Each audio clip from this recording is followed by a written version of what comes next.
College की एक नौजवान स्टूडेंट कैथरीन जॉनसन अपने डॉर्म कमरे में मुर्दा पाई गई। आखिर कैथरीन को क्या हुआ?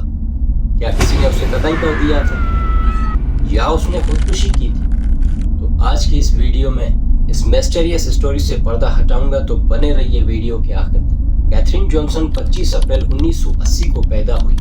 2001 में कैथरीन जॉनसन ने पोर्टलैंड यूनिवर्सिटी से तालीम हासिल की। इसने प्रीमेड के तौर पर शुरुआत की थी और अपनी मां को बताया कि ये इसके लिए काफ़ी नहीं है। इसके बाद इसने मौसीकी और तालीम को यकजा करने का फैसला किया।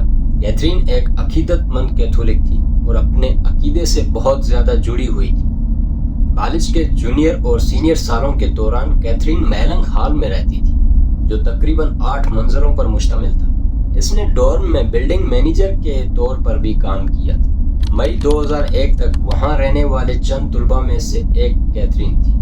ज़्यादातर तुलबा गर्मियों की छुट्टियों के लिए रवाना हो चुके थे। 22 मई को कैथरीन अपनी 21वीं सालगिरह के मौके पर अपने दोस्तों के साथ बाहर गई।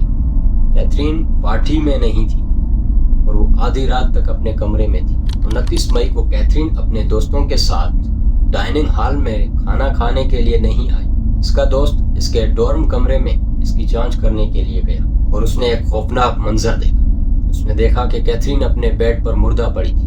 कैथरीन का दोस्त कैंपस के सिक्योरिटी गार्ड से मदद लेने भागा।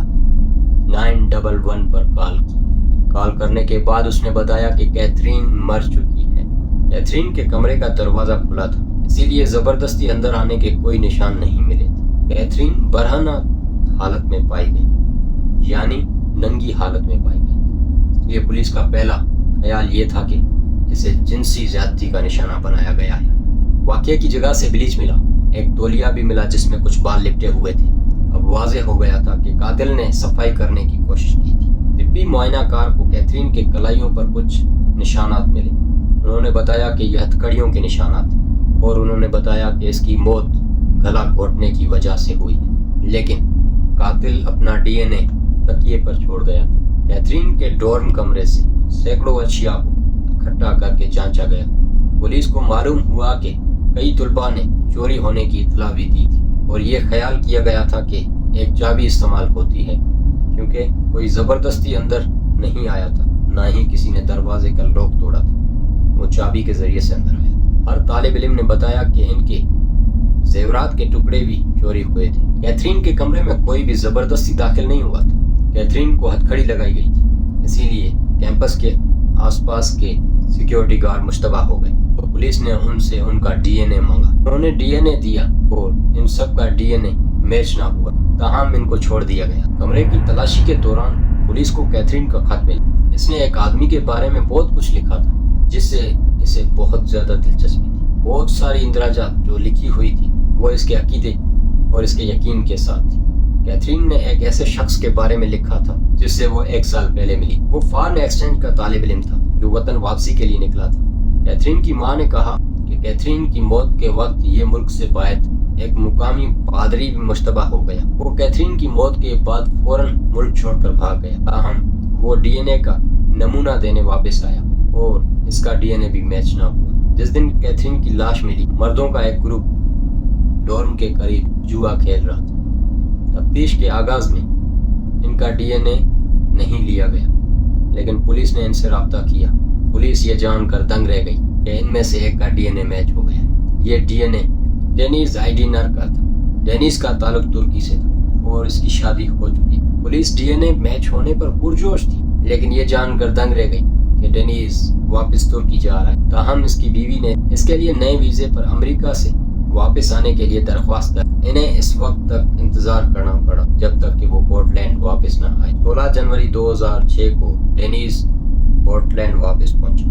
पुलिस को यह भी मालूम हो चुका था कि कैथरीन का डेनिस के साथ नाइट आउट पर झगड़ा हुआ। डेनिस को यह पसंद नहीं आया कि कैथरीन उसके साथ खड़ी हो गई। 16 जनवरी 2006 को डेनिस से एयरपोर्ट पर इमिग्रेशन के जरिए मुलाकात हुई। इसे बताया गया कि इसके कागजात की जांच पड़ताल की ज़रूरत है। इसके बाद इसे एक कमरे में ले जाया गया और पुलिस ने इससे मुलाकात की। इनके घर पर वारंट जारी कर दी। डेनिस के बेडरूम की अलमारी में से हथकड़ियां मिली। इन्हें वो जेवरात भी मिले जो ब्रेक के दौरान चोरी हुए। डेनिस को दरख्वास्त के मुआहदे की पेशकश की गई। اگر اس نے خود کو قصوروار ٹھہرایا تو وہ 37 سال کے بعد جیل سے رہا کر دیا جائے۔ کیتھرین کی ماں ایڈی کو درخواست کے معاہدے کے بارے میں مطلع کیا گیا۔ اس نے قبول کر لیا، لیکن کہا کہ اسے ڈینیز سے آمنے سامنے بات کرنی۔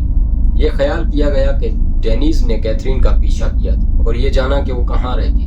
وہ کیمپس کے سیکیورٹی گارڈ سے دوستی کے ذریعے ماسٹر کی حاصل کرنے میں کامیاب ہو گیا تھا۔ وہ اس کے اپارٹمنٹ میں داخل ہوا اور اس پر حملہ کر دیا۔ ایڈی نے ڈینیز کو بتایا کہ اس نے اسے معاف کر دیا۔ ایڈی نے ڈینیز کو بتایا کہ اس نے اسے معاف کر دیا ہے۔ وہ ابھی اس کی وجہ جاننا چاہتی تھی کہ تم نے اسے کیوں مارا۔ ڈینیز نے اسے کبھی بھی مکمل جواب نہیں دیا۔ ڈینیز نے درخواست دائر کی۔ ڈینیز نے درخواست کی ڈیل قبول کر لی اور وہ 37 سال تک جیل میں رہے گا اور اس کے بعد اسے رہا کر دیا جائے گا۔ انسان کو چاہیے کہ اپنے آپ کی مدد خود کرے، کوئی کسی کی مدد نہیں کرتا۔ تو آج کی اس ویڈیو سے ہمیں یہ سبق ملتا ہے کہ زندگی اتنی آسان نہیں ہے، ہر چیز مشکل ہے۔ تو اپنی دیکھ بھال خود کریں اور ضروری نہیں ہے تمہارے پیچھے صرف تمہارا سایہ ہی ہو۔